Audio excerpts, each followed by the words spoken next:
Hey guys, welcome back. I've got a super exciting video series for you today, jammed up into all one video.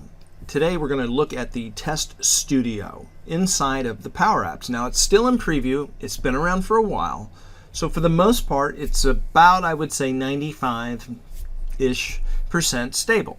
There are some caveats to it. I'll talk about the caveats, and it's an easy workaround. It's a little bit of suffering, but nothing unmanageable. But the benefits that you will get out of this for creating quality software and having a good strategy to move yourself forward is absolutely paramount. So I'm assuming that's why you're watching the video.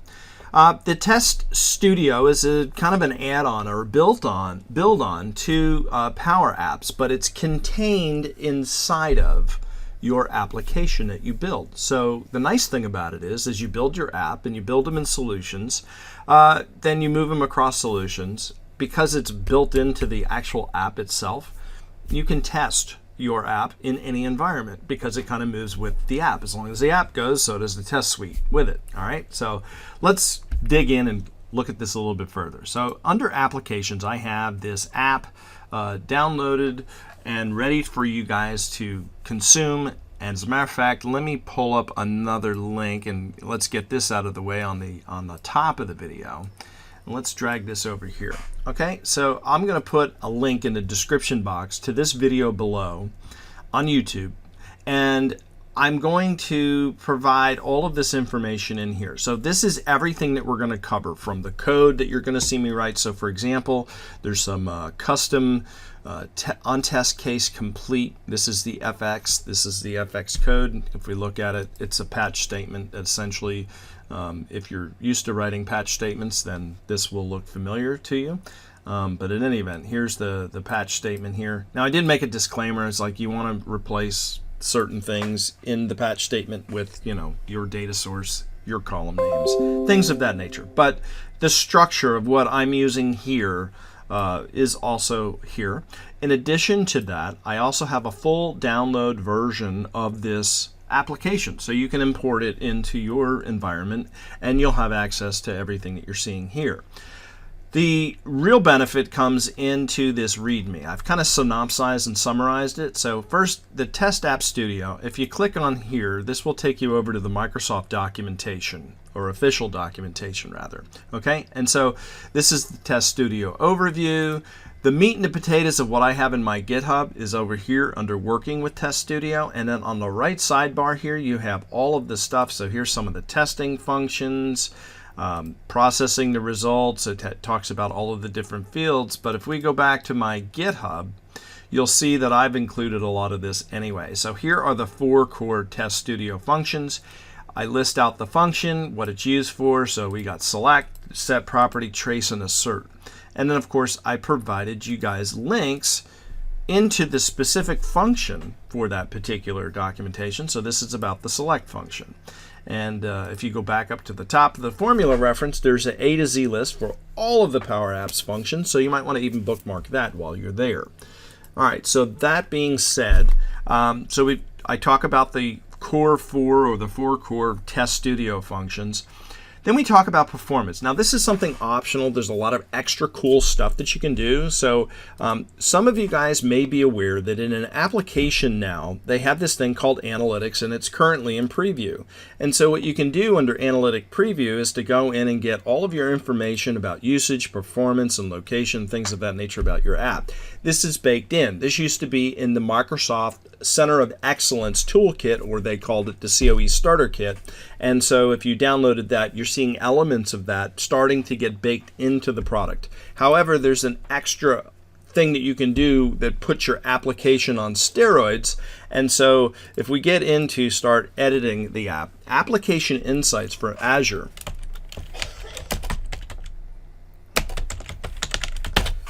So if we come over here to Application Insights, let's not go there. Let's go to the marketing.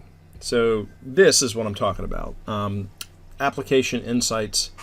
Actually, this is it, but it's not. They used to have a page just for App Insights. Let's try this one. All right, anyway, 10 ways to get to the same thing. So application insights on Azure, if you click here, it'll probably take us into here. It's part of the Azure Monitor, that's why. Okay, so in any event, application insights, part of Azure Monitor, and as a result of that, you can get and grok a lot of additional statistical information, and wiring it up is pretty straightforward. You'll go into application insights, under Monitor, you'll create an application. In this case, what did I have? I called mine Test Studio. And as a result of that, I can sit here and now I can wire this up to my application insights. Doing that stupid simple. You just click on this app thing over here, and then on the right sidebar, there's an instrumentation key. And in Azure Insights, after you create the app, it will give you the key. And as soon as you pop the key into there and then start playing the app, all of the telemetry then, boom, is set right into Azure Insights. So wiring this up is really, really easy. If you have an Azure team, ask them to set up an application insights if you want to monitor all of that. And so you'll get additional functionality for certain pieces. So for example, the test case results, the traces. If we looked up here at trace and we go over to the traces documentation in here, one of the items you can do is a custom record, and that'll be sent along to the application insights. So you can't do anything with it without app insights per se, but having that is absolutely special. So just go ahead and keep an eye on all of that. So in any event, all things are going to be here in this GitHub repository. So now that we know kind of the lay of the land, also I have some logging that I'm doing for my test cases and test case results that I'll get into in a little bit. I've got some CSV files so that you can use them, maybe convert them to Excel. And I'm using the actually, let me show you this over here. So I have two logging lists. So if you go into the waffle here under lists, essentially these are SharePoint lists. And so Microsoft likes to take the same thing and make it look like they've got new products sometimes and just repackage them. All this is a SharePoint list, but they've created a product called List, which is nothing more than a SharePoint list. The same thing with OneDrive. OneDrive is a SharePoint library, document library, but they created a product called OneDrive around it. So in any event, in keeping tune with that, I've got two of these Microsoft lists. If I come out here, right? So the one with the little box, this is where I'm logging all of my test cases. And then the Test Studio Suite, essentially, is where I'm logging this activity over here. And then, of course, I have a Power Automate flow on the test cases SharePoint list, so that when test cases are run, I get an email with a link and the summary information, and then I've got the email open up here so that we can test out that email. So I'm going to move this back off of screen, and now we're going to go back into my application. So here is an app that I have. I've got multiple screens. Let's see, on this side, I've got this connected to the SharePoint list, so I can just monitor stuff, but don't worry about that when you download it. And matter of fact, you guys could probably just go ahead and delete this. And I have essentially three operational screens in here. So here is the home screen, which has a simple form. I have a counter that's counting how many items are going into the gallery. Let's talk about the data connections that I've got. I have a Microsoft Dataverse table that I'm connecting to. I didn't create it. It's built in and baked into it. It's called Contacts. They provide app accounts and contacts. So if you have Dataverse, great. If you don't have it, you could use a SharePoint list. You could use SQL, Excel, whatever you got. All right. And so in any event, what I'm doing is I'm storing this form's data into this Microsoft Dataverse table. And then I have my two SharePoint lists because I'm using them with Test Studio. I'm not using it in anything on the front end, with exception to this one screen that I did and I was using for testing purposes. So again, disregard that screen. Okay, so on the screen, like I said, I've cheated, right? I didn't just create fields on there and write a patch statement. I cheated. I took the lazy way out. I used a form. And this form is very simply has data cards in it, and these data cards, just setting it up. So you probably set up a little bit different where you don't have a form per se, but your submit button, you're not using the submit form which is the quick, down and dirty, easy, lazy way of creating content, CRUD operations for tables. A lot of you are professional developers and probably steer away from that and just use fields on the screen, data bind them or schema bind them to where they need to be, and then either update with patch defaults for new records and or updating existing with a specific record ID that you're pulling back. So in any event, none of that really much matters except for I just want to show you Test Studio. And so I took the cheap and easy way out. Now over here, as I create fields or create data entries, they wind up showing over here in this list. So what is interesting is after I fill the list out, I click submit. What happens is I, on success, so one of the neat things about form, when you use a form, they have two properties. And there's one for on success. So when the form is successful, I navigate to the screen, thank you. And when it fails, I navigate to the screen for the property on failure. I navigate to oops, okay? And so oops takes me to this page, and then the thank you page for the proper basically has a thank you, and it says redirecting, and I've got a timer up here with essentially will go to 1 second on the timer. So if I look at the duration, you can see 1 second. And then on timer end, I think it's called timer end, timer start, on timer end, here we go. I just navigate after a second back to the home screen, okay? And so at that point, we come back to the home screen, and I should have now one row that shows up here in the gallery. So if I look at the gallery, I can see that the data source is contacts. And so that record that I just wrote should then show up. And then here I have a delete button, and I'm simply have the ability to delete everything, okay? So I needed to show you how the app works so that when we go into Test Studio, you understand this. All right, so if we come over here down to the bottom, this icon under Advanced Tools, you have two items, Monitor and Test. Today we're going to focus in on tests, but before you go into there, you have to turn on the preview or an advanced feature, which is under File, Settings, Upcoming Features, Experimental, and then Formula Level Error Management needs to be turned on. I have it turned on in my sample file that you can download. It's turned on here. So as a result of that, let me turn it off. Let me show you what the behavior is. So if you accidentally forget to turn it on and then you try to click this open test, you're going to get presented with this dialog box. And so if you see this, just know that, oh, I forgot to turn on the setting. They provide you a nice little button, takes you right into here, so you don't have to go up to File, Settings.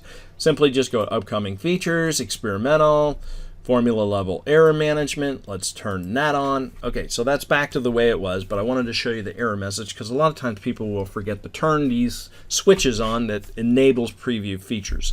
Okay, so with that being said, and again, just because it's in preview, I don't want to scare you off. The reason I'm creating this video so late is because this whole test suite really has been out for over a year now. So this is probably getting closer and closer to GA, I would say mid next year if I had to guess. But in any event, go ahead and use it because I've used it in certain areas of development for very large companies, and they've had great success. Matter of fact, one of them was a Big Four client, and they used it and had great success with it. But in any event, one of the benefits of this test environment or Test Studio is that you can create a lot of functionality. Now, this might be an assault to your senses because it looks like a lot of information on screen, and it is, so I'm not going to lie. But we're going to break this down for you. So let's look at this. Let me discuss the whole screen, as it is. So let's just, for the most part, right now, let's delete. Actually, I don't want to delete that. I think the best thing to do is to talk about the hierarchy or the hierarchical structure. And I do mention this in my GitHub. If you go through and read about test suites and things of that nature, I talk a little bit about this here in this paragraph, but essentially what it really breaks down to is this.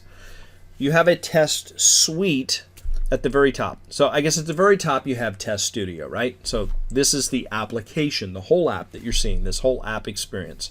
Again, even though it's its own screen, its own interface, because here is my make.powerapps.com experience, over here I'm still in Make, but I'm in a whole separate app inside of an app. And this is the Test Studio app that is part of and is bound to your application. So that's what I want you to understand. Test Studio is a tool, essentially, and inside the tool you have two key primary concepts you need to wrap your head around. So one is the test suite. So what is a test suite? A test suite is another bucket like a variable, and it will hold test cases. And so you should think about approaching this from the standpoint of, okay, if I come to the tree view and I collapse everything down, let me give you some analogy so you can see how to kind of tie these together. So you have the make.powerapps.com experience, or the app maker application, which is where you make Power Apps or Canvas apps. Inside of there, you have this thing called screens, which are kind of like a big container or a bucket. And inside of that container or bucket, you can have lots of widgets and elements that you can program and do a lot of interesting, cool things. So if we go back over to Test Studio, again, Test Studio is the app. Then we have the Test Suite, which is like a screen. Okay, so think of it in terms of screens, because you probably want to segment up your test suites by your screens. That would be a good first approach. Now, there's no hard and fast rule to this either. You can change it up to do whatever, but I highly suggest that you document it, you standardize on it, make sure everybody on your team that's in QA that's doing these type of tests, you guys just agree to an approach and a strategy, and then communicate that out, document it centrally, typically in Azure DevOps, so that you have centralized documentation for your team, and or maybe if you're using Jira, something like Confluence or something like that, or even GitHub is a good area too. So in any event, once you segment this out, so I didn't show that here, but I'm just telling you, you probably want to use your test suite as a screen. And actually I am kind of sort of using that anyway, because I have one test case. Now, a test suite holds one or more test cases, and I only have one in this demo, okay?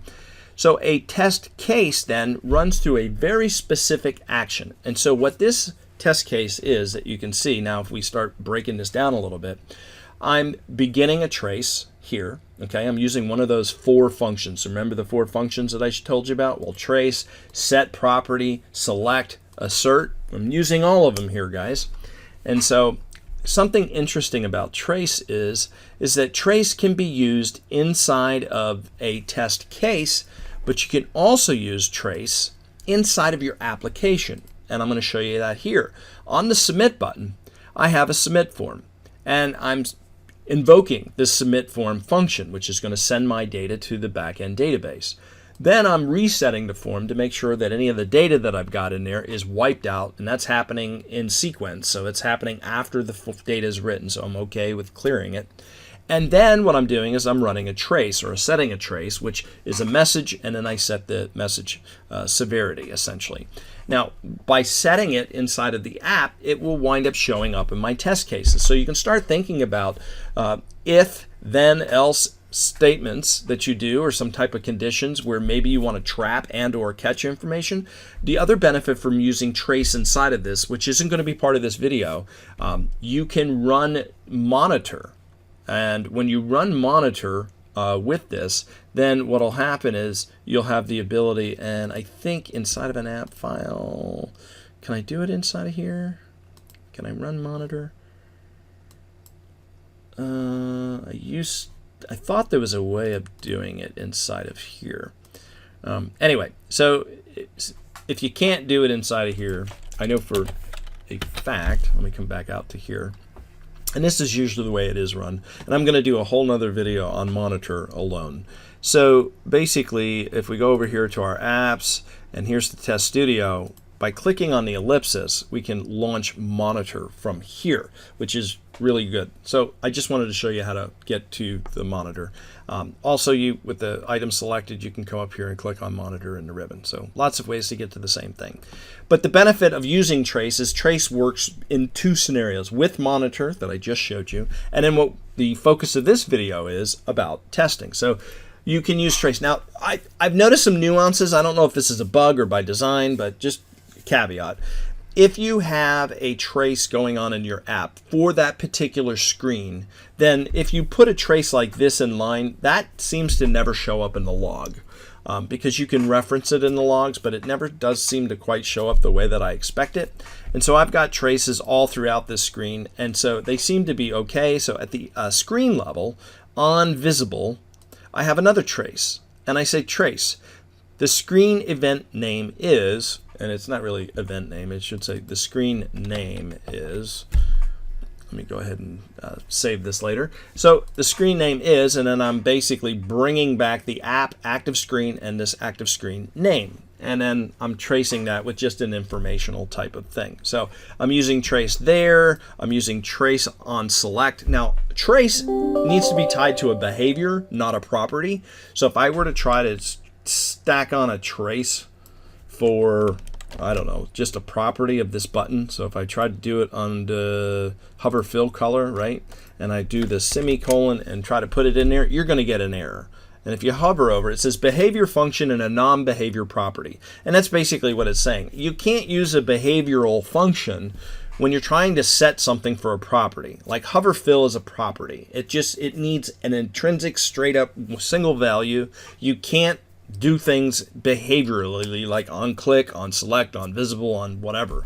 Keyword on, which indicates it's going to do something when something is, noticed. All right, so just keep that in mind about trace. All right, so with that being said, let's look at the rest of this. I've got set name, and then I'm using all of this information. Essentially what I'm doing is I'm setting the value for the property of the data card value 5. Now this is where using good naming conventions is going to save your day. Now, I didn't do that. I'd set this up down and dirty for a video. I used really crappy names. Now, the card name has not such a bad name, but the value is really poorly named. And as a result of that, I really have a hard time using and seeing this. But there's a benefit. If you're lazy like I was, and so, I can't call everybody out lazy unless I did it myself too, right? So the nice thing about this, I didn't have to write 95% of what you're seeing on screen. There's this really cool button. So under the test suite, right, I can go ahead and make a new test case. Okay, now watch this. See, I have this thing called case here, and I'm going to change the name. Just call it auto make me, okay? And now I have a new test case under the test suite called main test suite. So again, here's the main test suite, and you see this purple border box, and then you see the two test cases. So it's a container, a box. It holds information, okay? So just understand the hierarchical structure. Now, when I create a new test case, I can, if I so choose, write this all out manually. But why do that? We're programmers. Intrinsically, we're lazy by default. At least most of us are that I've seen. And we want to try to do things with accelerators or IntelliSense. If any chance of help that I can get, I want it. So this is what this record button is. So what I can do is I can go to record. And now what happens is I'm going to use the app just like I'm playing it in any other normal fashion or way. And I'm going to fill this out with last name of William. First name is going to be Bill. Sue Williams, and Sue at email.com. And we'll go do 111-111-5656. That's the phone number, okay? And then I'm going to click submit. And now it did exactly what it said. It went to that other screen for success. And now I'm back at this screen, and my gallery now has that item in there. And now what I can do is interact with that gallery and click delete. And at that point, you know what? I'm feeling pretty good about all of this. And I don't know if you noticed that this number changed from 0 to 1. Every time I put a record in, this is a row count for that particular gallery or for what's in the table. And because I'm using that in the assert functions in the test case that I created. Remember I told you it was about 80 or 90% done? Well, let me show you some stuff. All right, anyway, so I'm done with this. I'm going to be done recording. And so it wrote all of this for me. Now all I have to do is go in and add any customizations that I want to do. So at this point it says click next arrow to in the gallery, and I changed the icon from what was an arrow that normally would go to a selection, and I changed the icon to a trash can. And so as a result of that, I didn't rename it, again being lazy, so it picks up the bad, poor naming conventions that I have here. And so as a result, now I can do some certain things. So I might want to say, let's say assert, and we can do, let's see, count rows. Try this again. There it is, count rows. What do I want to count rows? I want to count rows in the contacts table. And now what I need to do, okay, count rows, so that's going to return an integer. So if count rows is greater than 0. So essentially that's what I'm doing. Assert will basically go ahead and it will run an expression and an evaluation. And you want it to be true. If it's true, it passes. If it fails, this is where now you want to go ahead and provide your, your message about the failure. So I would present these in the form of a question, because this is only going to show up on the assert failure look, and so sometimes it's hard to read in the logs, and I'll show you that in just a little bit here. But assert greater than 1, did the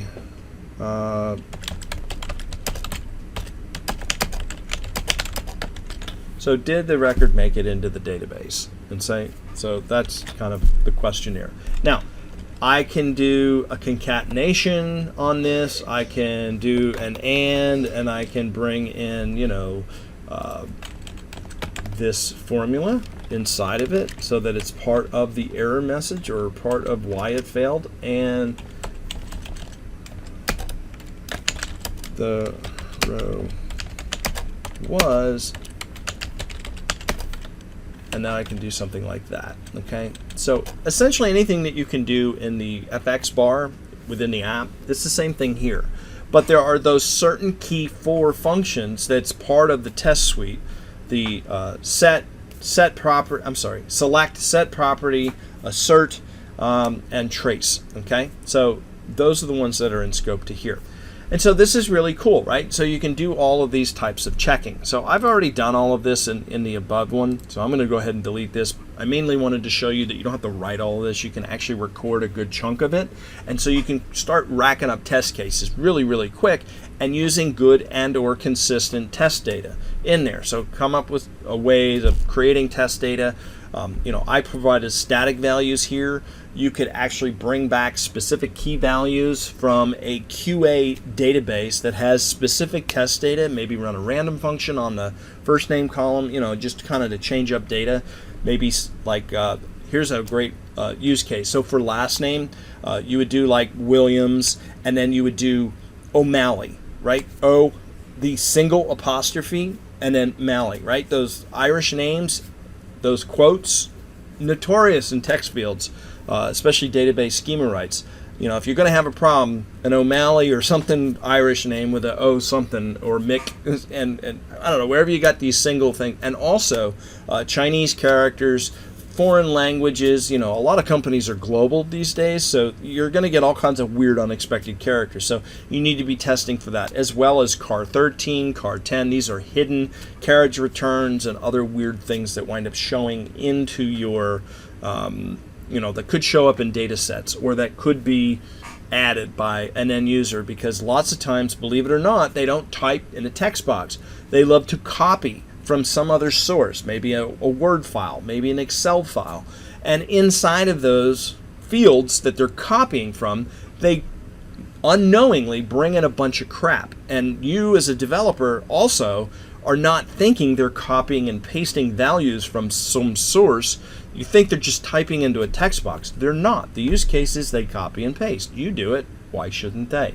So think like them. Think like a user. How is the user going to interact? Is this something that, they're going to constantly copy and paste? Maybe there's an opportunity for an import function or something.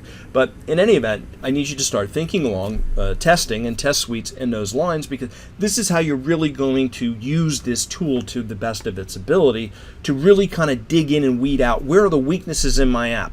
How are people going to interact with this in a way that's going to break my app, that's going to give the perception publicly that you write crappy software? And so by using these test suites, you try to mitigate that as much as possible. And in the event there is an issue, at least you can go to senior management and say, we've got all these test cases, and I'm going to show you the logging in just a second.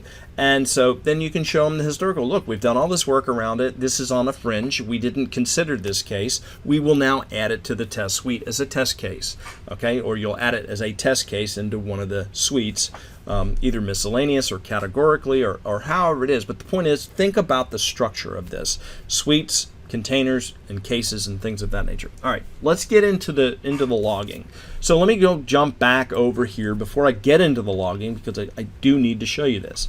So logging results, there's a plethora of information here, okay? And so logging is a way of getting metadata from information about your results, about what's happening. And so now that you see this piece right here, I want you to know and reference and I want you to know and reference this, because you're going to need this in some functional pieces or functional programming on the test side. Now there's a couple ways of getting to this. The ways that I like to get to it essentially is click on the test suite box, okay, or your test suite. Then you can come over here to view, and now we've got this information here. And so this is, if you look at the on test case complete, on test suite complete, all of this code is what I provided for you in this right here with the FX extension. So just know that that code's there. Also, the whole thing is there. You can download it again. I know I'm repeating myself, but I just kind of want to reinforce that the stuff is here. You don't have to freak out about, oh my God, I don't know what you're doing. And so really, all of the stuff I'm doing here is I'm patching my SharePoint list name. I'm doing a new record because it's a new insert, so I'm using the defaults function with, again, that same data source. And now I'm specifically going out to the column names that's in my table. And so if I look specifically, let me drag this over to here. If I look specifically at my test cases, I have specific columns that's here. And those columns are listed out here with the values. And so you might be saying, well, what are the values? Well, the values, look at this. Test case result dot test case name. If we come over to the documentation that I wrote up for you, that's, again, also available at the official documentation at the top link. We can look at the test case results, and here's the test case ID. So essentially, this is the main, and then it's dot, and then you get all of these from the dot notation, okay? So very, very, very helpful. Now, remember I told you it's about 95% stable, and you're going to say, oh, this is great and wonderful. Well, where's the weaknesses? Guys, the IntelliSense on these little boxes are less than friendly. They're laggy. Sometimes they don't work. What I would suggest, if you get the IntelliSense that's broken for whatever reason, so let me just come after here and try to put a new one, and let me copy this this key out of here. Let me see if I can add another one. So I'll do dot. Okay, so IntelliSense is working. So now let's see here. I want to do, it's trying to go into the backend database. Let's just do identifier, right? And so at that point, now I can put in test case result dot, and now all of those items that are there. So I used identifier, so it would probably be test suite ID would be maybe a good one there. I think there's a possible matching. So I'm trying to match up the columns in my data set into the actual values that is inside of here, okay? And so that's how you go ahead and you pick all of this information here.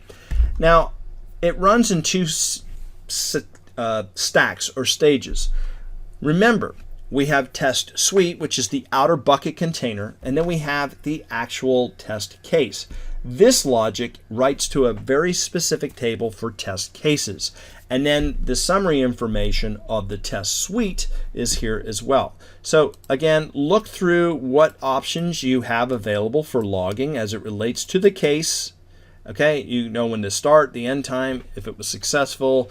And by the way, success right now, at least as of the recording of this video, it doesn't produce any errors, but I can't seem to get any values to come out of it, so I'm not sure if there's a bug. I'm going to have to open up a ticket on the public forums and see if anybody else is experiencing it. So if you do try it and you're wondering why you're not getting values for success, it's because as of right now I think it's broken, but I'm not 100% sure on that. And then traces, we talked a little bit about that. I'm going to show you some of the advanced code that I had to write for traces, because traces essentially is a table that it is there, and you need to convert that table into a string and then format it in a way that it can go into a multi-line column inside of SharePoint. So you maybe a multi-line whatever in whatever data source you're using. All right, and then as far as the test suite's results, you show the total number of tests passed, total number of tests failed, and then you get into Power BI, right? And so that's really the whole point of logging this, is to create a dashboard for management. Hey, how many test cases have you run? How stable is the code that you're running? And then you can create measures, calculated columns. Okay, so we've run 55 tests this week on all of the software that we've done. We've had X amount of failures. So, out of all the tests that we've run, how many failed, how many passed, and you can do an aggregate essentially of that. This shows a KPI or something. So you can kind of see where this is going, right? So you can build off. You don't need application insights, because you can, a combination of the logging and Power BI, you can create some really great insights into your testing results. Or, again, you can use Azure Application Insights, but there is a cost to that. And unfortunately, my phone's blown up. Give me just a quick second. And as a result of that, you'll have to think about which strategy is right for you. Do you want to go the free route, which essentially is this, because it's baked into whatever you're paying now, or you can pick up an additional fee for Application Insights, which is part of the monitoring platform. So monitoring is absolutely huge, very beneficial on the whole, but I'll let you describe and or discover the the benefits of Azure Monitor in your organization and what that means for you. If you're doing a lot of Azure Data Factory and things of that nature, you may want to look into that, especially if you're using APIM and Azure Functions and Logic Apps and other stuff that's up on Azure. It's really good to get insights on all of that other information too. Okay, so I told you I wanted to talk about the traces. So let's look at the funky formula that I got in and or around traces. So I'm using the concat function, not concatenate. So guys, know your functions well. Remember I showed you a link that I said all of the functions in Azure, were kind of listed in the A to Z, and I showed that to you earlier. Well, this is probably a good reason to go reference that so that you can go look up concat versus concatenate if you're not familiar. Concatenate will take two string values and string them together, or two or more string values and string them together, whereas concat works on a table, and then you can take a column out of the table and use a separator and essentially build off a whole string with it. So really kind of helpful in different use cases. In this case, we're using it to take a table, break it apart so that we can store it in a log table. And because there's lots of information per row in the table, what we're doing is we're putting those invisible characters, car13s, right? Remember I told you about those unprintable characters? That's one of them. It's a carriage return. And so that'll give me two hard carriage line returns right after it. So when I'm reading it in a log file with a multi-line text, I'll be able to see what it says, and then I'll have a two-line return space, and then the next row will get written, and then the next row will get written, and it'll look pretty nice. Okay, so I'm going to go ahead and show you two more things here, and then we're going to go ahead and we're going to run some tests. And I've monkeyed with some of the code, so I'm going to back out of this and kind of go back into it before we run it. But here's something else that's really fantastic. So on this suite level, guys, I can come over here and I can copy a play link. So you may be thinking, okay, that's kind of cool, I guess. What are you going to do with that? Well, I'm going to tell you what you can do with it. You can run in Azure DevOps. You can run a command line interface. You can run PowerShell scripts and invoke your tests in an automated fashion. So just think about scripts or codes that you write.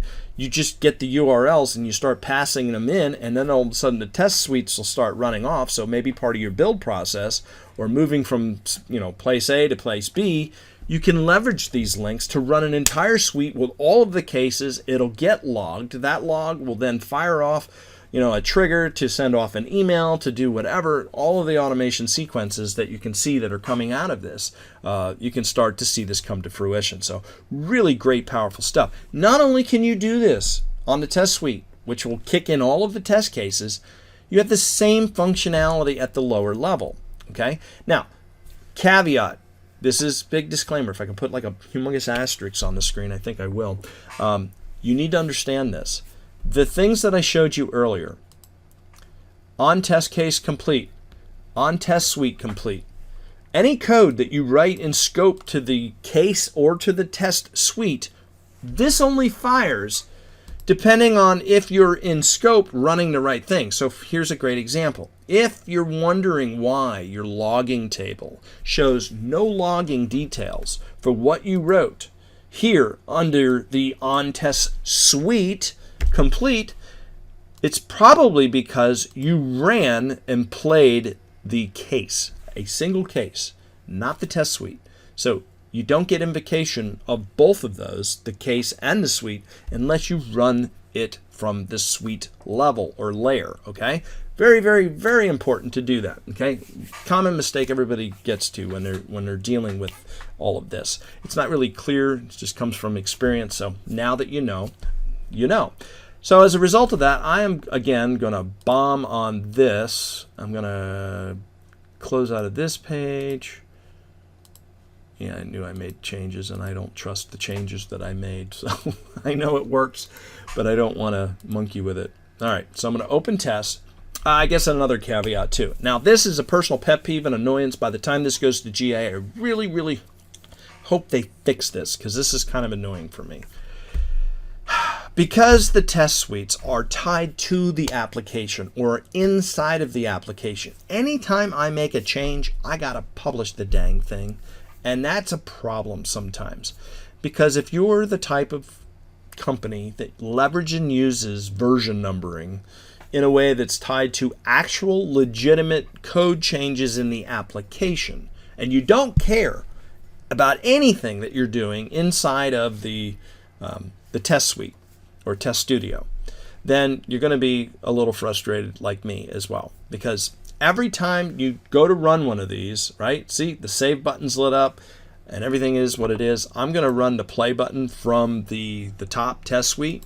And as soon as I do that, coming into the first time, now after I publish it, if I don't make any changes, it'll run. But any little nuance I make, I need to save and then publish. And publish, publish, publish. So if you are used to seeing version numbers dynamically, and I have a video for that, based on the amount of publishes that you make, plus the version number of the Maker Studio and everything else that you used, you're going to have an exponentially unusually high amount of publishes or published versions because of the test suite and how it works and how it's so tightly integrated. So that is a negative for me that I think. And see, all of this is happening. All of the steps that I recorded, it's all happening automatically. It created the record, it went to the tape, it clicked on the delete button, it's doing the full CRUD test, and now I can see that everything is done, and everything has gone through and done what it was supposed to do. So now if I come back over here to my Microsoft list, let's start at the very, very top for the test suite. I'm going to do an F5 on the keyboard, and there is my result. I have main testing, and again, I'm only capturing a handful of the columns that's available to you. Again, all of these columns are available, and I don't think I'm grabbing every single one of them. I might have left 2 or maybe 3 behind. In any event, you can see, I'm sorry, I got lost. You can see what I am logging here, and I see that I have one, it's basically, it's passed. So this is the number of test cases that passed or failed. And if I go back into the list, and now we go into the case level for the case logs, and we look at that, hit F5, we can now see the information that's here. We got the ID, we got the name of the test case, the start, the end time. If there was any failures, it would show up here. Again, the success doesn't seem to be working. I don't know why. There's no errors on it, but it's just no data value. I don't know why. I thought it was maybe just a Boolean field, so I converted it around a text function, and so all of that happened. I heard some chimes. I bet that was the email that came through from the Power Automate. So basically I have a Power Automate flow that looks for inserts into the database, and then when it detects an insert, it sends out an email. And so you could do that as well. And it just tell me I got a new test case, and this is the date timestamp. I probably need to go into the expression in Power Automate and clean this up because I don't like the Zulu time stuff that I'm looking at. And then it tells me who did it, and then, you know, what the name of the test case was, kind of thing. So anyway, notifications on that. And then here you see the trace. Remember the car 13 that I showed you about the 2 lines and the asserts in the app? So here I got AM begin testing. That's the trace that I had in the test case showing up. And then I also have the submit button. This is after I filled out the form. Remember I had that trace on the button itself. That got logged. And then I have the screen event name is home. And that was the onVisible property or onVisible behavior for a screen. And so that got written because of the trace. Okay, so this is why my traces are showing up. So very, very helpful. Now you may be saying, oh, this is all well and good, but I don't trust that, you know, this is, you know, what it is, right? Maybe it's not working right. So let's try something. Let's make an assert fail. So this one right here is I'm looking to make sure that the the number of rows in a database is greater than 0, and if it is, I'm making it pass. If it's 0 or less than 0, then it's going to fail because that means no records got into the database. Now this test case is based on the assumption. So see this enter case description, enter a suite description. You need to describe what it is that you're doing and the expected result. Like, write good documentation, guys. Use the tool. Make sure that you use it to your ability. And so this assert would make no sense to some developer coming in. They'd have to, you know, notice the nuance or try to troubleshoot something that was broken that maybe really isn't broken. Maybe they just don't understand the angle of it. And so my intention as the test creator was that there's never any data going to be in this database for this test when it's run. And so I need to put that in the description. This test assumes there is no data in the database. Otherwise, you will not get a proper test case result. Put that in the information. Let people know. All right, so I want to make it fail. I'm going to shoot this 1 down. So what I'm doing is I'm sending it underneath the selection of the next arrow, which should have been called trash can.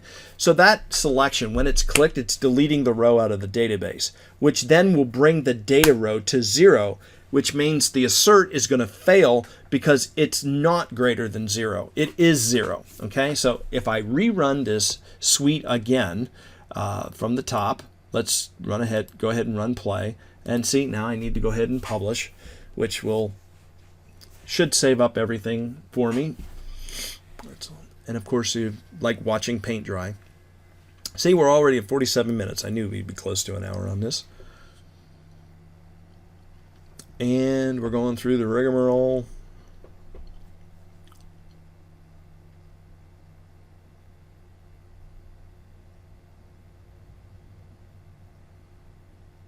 And we're going to fail here shortly. And right now, fail. Okay, so here we go. We see that it's failed. And it says assert failed. And this is why I said, when you create a message, create it in the form of the question. Because now in context, it looks like it makes sense. Was the count greater than 0? And it failed.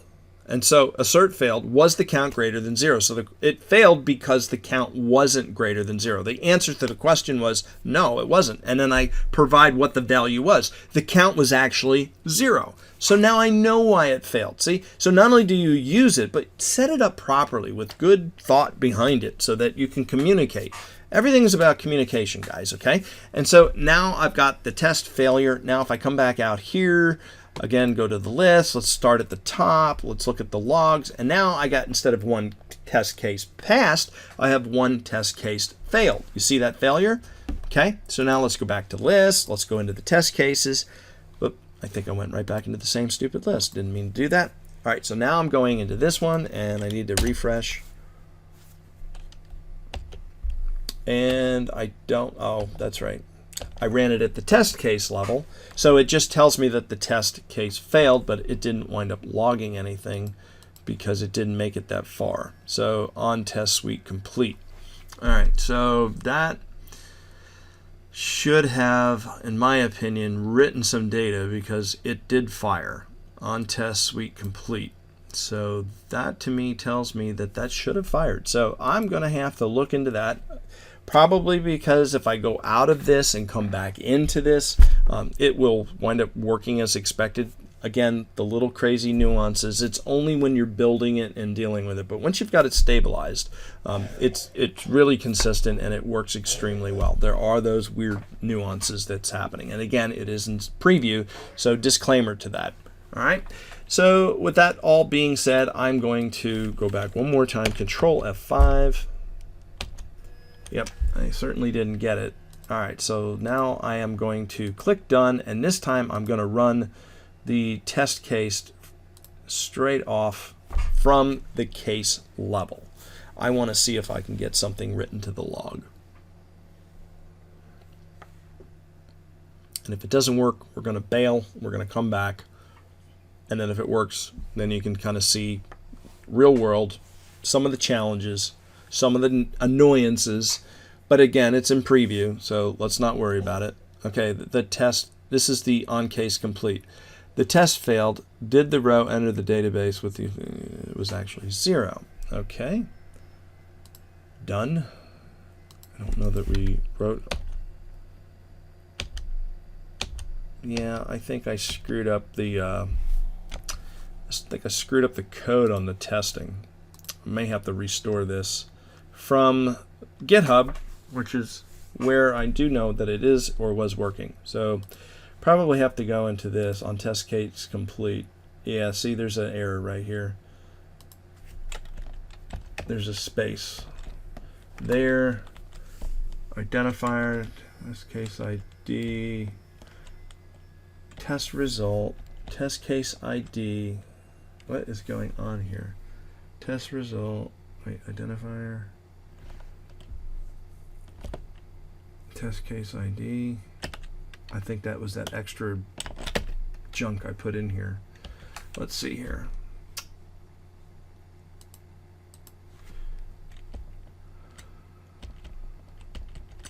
I don't want identifier.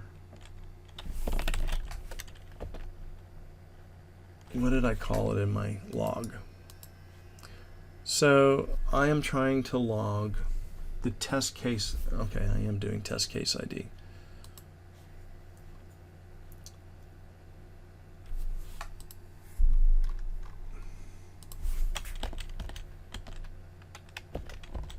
So let's do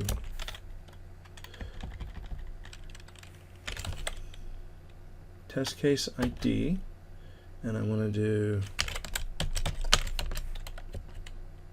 test case result dot test case ID. Okay, so that looks about right. Save. Now here's another nuance. Normally you would want to hit play, publish, then play, but pressing play forces you to publish, so I would avoid hitting the publish button. Just hit the play because it's going to force you to publish it anyway. And when you hit the play in the context of this, know that you're actually playing the test case, okay? Not the suite, not the test suite, which has all of the cases. That play button is tied to the case that you're currently set and focused to. So this thing should run again, and with any luck, I should wind up getting some data entry. I just got a ding for an email. Actually, it's a Yelp spam mail. Nothing I'm interested in, at least for the context of this video. All right, so this thing's doing its thing. It's gone through. It should still, the assert should still fail, but we should at least get some corrected information written to the log.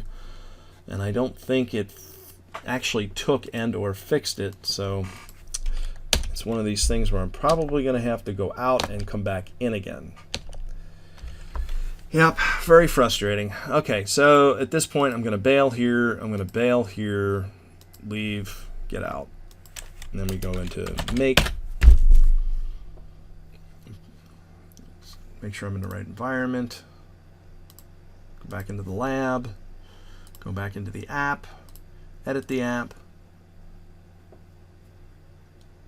Saw the previous session, that's fine, let's override it. Hopefully this will reset anything that might have been stuck by doing this as well. Alright, now that's there. Let's go into the test suite for this. And let's go into the view. I don't see any errors looming around. So let's go ahead and hit play. Publish.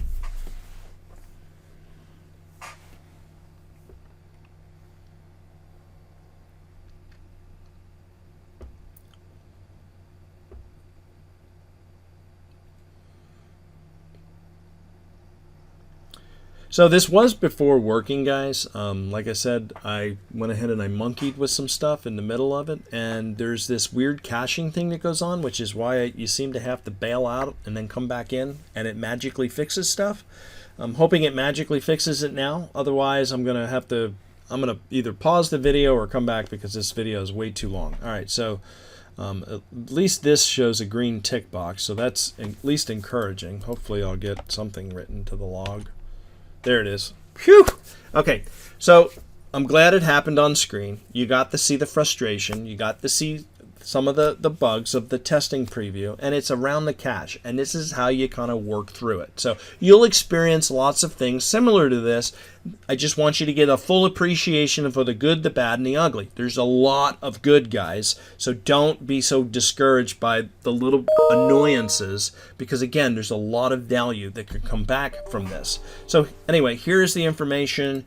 I have the test failure message. I have the assert failure about specifically what was done with the assertion that was failed, and then I have the information here on screen as well. And so all of this information is now here. We are now up to almost an hour long on this particular video, my longest video yet. That is it for this video. I hope this information was helpful. Please share this video with your team. Comment, make suggestions in Git, or comment and make suggestions in the video below. That's it for this video. Thank you. Have a great day.